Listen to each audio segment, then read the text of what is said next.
we'll get straight into it. Who would like to take the first question today? Stu, on that side? Hi, Aiden. Well played. Just how did you feel about the way your innings unfolded? I think one of the features was the way you left the ball, and I just wondered if you could tell us, how you felt about how you played. Sort of half and half.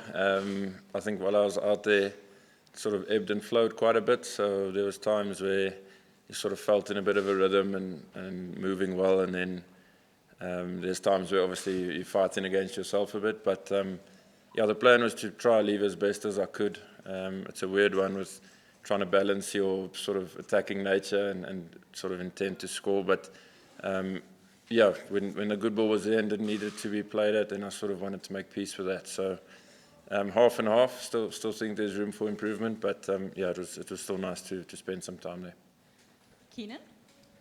Well played, Aiden. Just could you maybe talk about the technical changes that you made in this test now? It seemed like you played with a lot softer hands than in previous tests. Could you just talk about that? Yeah, it's a weird one again. You sort of never want to be playing with hard hands, but adrenaline and things like that sort of can make you tense up quite a bit. So did want to try play as straight as I could and as late as I could. I know I'll never have the softest hands in the game, but if you can sort of take a bit off it, then it might help quite a bit. So it was nice. Like I said, there's obviously times where it felt a bit pushy and a bit sort of pretty hard-handed, but the rest it felt okay. And then Timber spoke before about the role you play as a leader within the squad. Could you maybe just expand on how easy or difficult that is to do when you go through a lean patch, still being an example for the rest of the group and still leading the team when you are going through a lean patch with the bat? Yeah, I think it's more just about being there for guys that need it. It's not about like getting too involved, but it's actually quite nice because it takes a bit of the focus off yourself, and then you sort of put that focus onto other guys, and often what you say to other people can help you as well. So it's a nice role. I do quite enjoy it. Obviously I have some really good relationships in the change room, and it's nice to know that they value that as well. So without overcomplicating anything, it's more just about looking after the human and making sure they're in a good mental space, and hopefully that's good enough for them to perform on the field. We're going to go for those, Ken, then Telford. Aiden, just to follow from that, Timber spoke almost like quite lovingly about feeling, quite empathy with you for what you were going through in terms of a lean run. I mean, I know you scored 50 in the last test, but have you been feeling like I'm a little bit under pressure, or what's that been like? Yeah, it was really frustrating because I feel like I've been moving well and seeing the ball nicely, but finding some really interesting ways to get out. So that's more the frustrating part, but it's been quite a busy year, and there's times where you lack a little bit of mental edge because you're playing so often and you go through a bit of mental fatigue. So that's where the frustration comes. I think it would be a completely different conversation if I was feeling quite scratchy and feeling out of touch. So very fortunate that that's not the case. But obviously frustrated that haven't been scoring runs, and obviously it plays on you as a guy who's pride in performance and wants to contribute to winning games of cricket. So bit of a frustrating time, but hopefully we can turn that around now. And can I just ask you about Corbin? I mean, we saw you capped him, and you obviously know him for a long time. He seems to be having an amazing game. Just what was it like watching him bat, and how do you feel about his performances?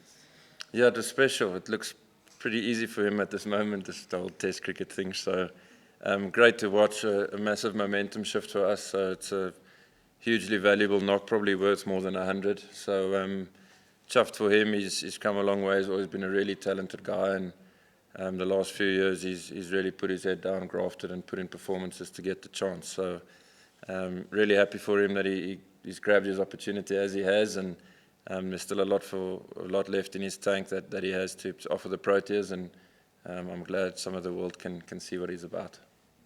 Ken? More better, Aiden. Is it the sort of pitch where you kind of feel that you've got to be a little bit positive and aggressive, because clearly the ball is doing a lot? I mean, you might get out at any stage. Yeah, it does. I still think there's certain sort of shots or at least certain lengths on the wicket where you sort of just want to get through it somehow and defend it or leave it. And then the intensity, obviously, to be up to score around those areas when it's sort of not on that length. So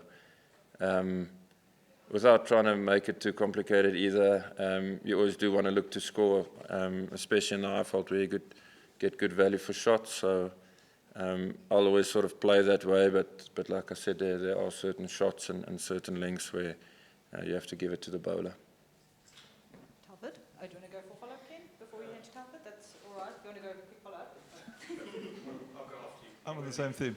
It's a perhaps a similar way of asking that question. It's been a funny old game for batters in that, besides you and that number 9 kid who walks in and starts smacking it around, nobody's really dominated. And I wonder, how much of that is the pitch and how much of that is the bowling? It's probably both. I think if you're not going to land balls in the right area, it's still going to be nice to bat on. So if the bowlers are asking good questions and zoning in on their accuracy, I think it's going to be tough work for batters, to be honest. So, it's a combination of the two. I think if you're able to spend time out there and get a bit of a feel for the pitch, then it can help as a batter, but it certainly does feel like it keeps sort of nibbling around even when you're in, and it keeps you on your toes. Ken? Aiden, you guys have to bat last. First of all, just how important is it, the 90-run lead compared to, say, if it was 40-yard? And then also, how much is the pitch changing character? There has been some talk of a few cracks already on the pitch. What are you guys expecting in your second innings? Hopefully it stays good, to be honest, Ken. I'm not sure. Supersport Park will always sort of deteriorate day by day.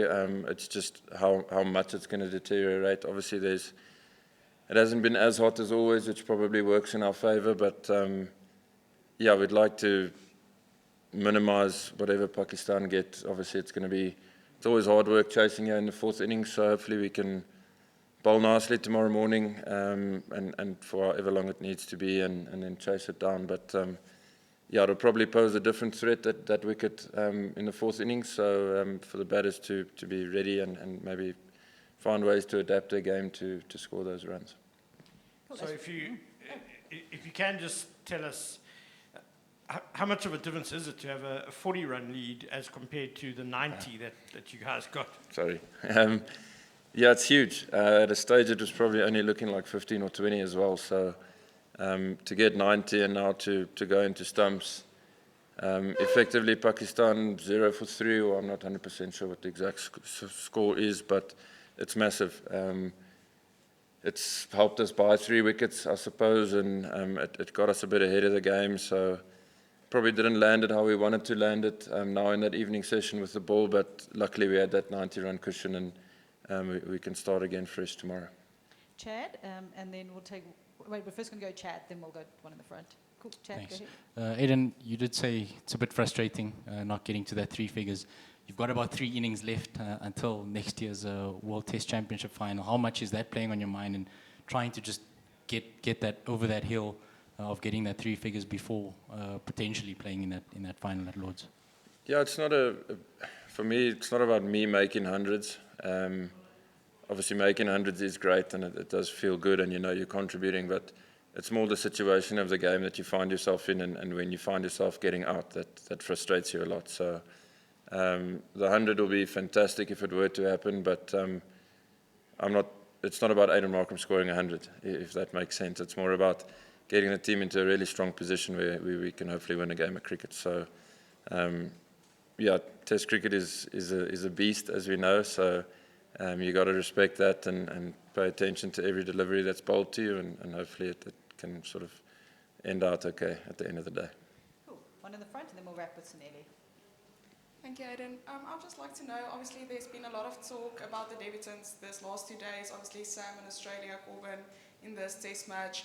I know there was a lot said about what Pat Cummins said to Sam on how he must play and how he must embrace his debut. I want to know, you obviously know Corbin for such a long time, although you're similar in age, did you have a few words with him before the test to encourage him or give him some advice?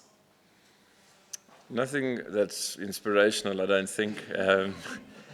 But yeah, I just told him whatever he's done to get the call up and to get the opportunity will certainly be good enough at this level as well. So that's pretty much it. He's a free-spirited guy. He's a confident guy, and you want him to run with that. You don't want to put things in his mind that makes him maybe second-guess things and stuff like that. So yeah, he's had a great debut so far, and it's good for him that it started out this way. Sanele, to close. Aiden, how much of your performance today would you attribute to being back at SuperSport Park, if any? And then, secondly, could you just share a word on the crowds that we've had over the past 2 days? Yeah, of course. The crowds have been epic. This time of year is obviously really festive, and a South African really enjoys this time of year as well. So I think the crowd has come out, watched some pretty good cricket, but also have been able to enjoy the festive season with mates and with families and stuff like that. So it's nice to see them in numbers here, getting behind us. It's been really cool. And then from a knock point of view, I suppose it's just nice to bat at your home ground, the conditions that you know probably the best. So it's nice. It does give you a bit of comfort while you're out there, and you kind of know what to expect here and there through various plans that they throw at you. So it was nice. It was nice batting here at Centurion. It was really nice in front of a full crowd as well. Great. Thank you very much, everyone, and thank you, Aiden, for joining us today.